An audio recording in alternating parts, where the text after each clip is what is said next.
কেন্দ্রের বিজেপি সরকারের বিভিন্ন নীতির প্রতিবাদে বাইক র্যালি করল মানিকচক ব্লক তৃণমূল কংগ্রেস কমিটি। মানিকচক বিধানসভার বিধায়িকা সাবিত্রী মিত্রের নেতৃত্বে শনিবার মালদার মানিকচক ব্লকের হিরানন্দপুর অঞ্চলের দুর্গা মন্দিরে পুজো দিয়ে বাইক র্যালির সূচনা করা হয়।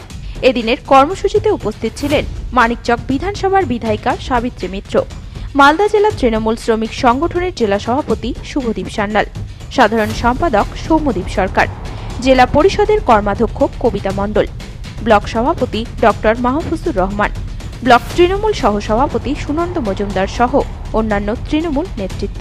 এদিন পুজো দিয়ে কয়েকশো বাইক নিয়ে মথুরাপুর থেকে চণ্ডীপুর পর্যন্ত বাইক র্যালি করে তৃণমূল নেতৃত্ব।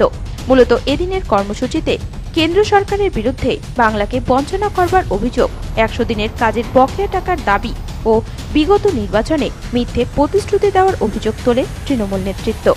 এই প্রসঙ্গে বিধায়িকা সাবিত্রী মিত্র জানিয়েছেন,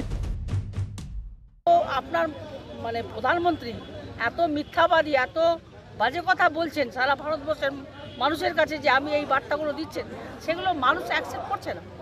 ফলে আজকে যেটা হচ্ছে যে উনি বলছেন দুটো সিট জিতবো, কী করবো সেটা নির্বাচনের সময় দেখা যাবে।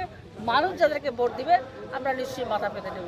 মানুষকে আমরা কোনোদিন চ্যালেঞ্জ করবো না, সেটা লড়াইয়ের মাধ্যমে আমরা দেখাবো। এখন মানুষের মধ্যে ভোটটা আছে, বিজেপির যে আমাদের মন্ত্রী এসেছিলেন তার পকেটে ভোটটা নেই, সবাইকে কেন্দ্র করে না। এই কর্মসূচিটা আপনি দেখেছিলেন যে এই যে আমাদের অভিষেক বন্দ্যোপাধ্যায়, তিনি দিল্লির বুকে দাঁড়িয়ে যে আন্দোলনটা করেছিলেন গরিব মানুষের 100 দিনের টাকার দাবিতে, সেইটার পরিপ্রেক্ষিতে দীর্ঘদিন ধরে দাবি করা সত্ত্বেও আজ পর্যন্ত কোনো টাকা আমরা পাইনি বা আমাদের মানুষগুলো পাইনি।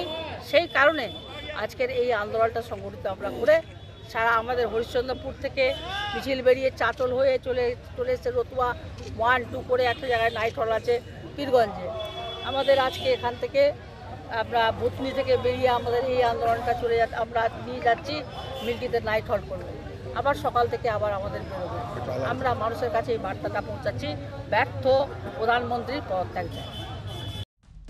মালদা থেকে পরিতোষ সরকারের রিপোর্ট, নিউজ টুডে।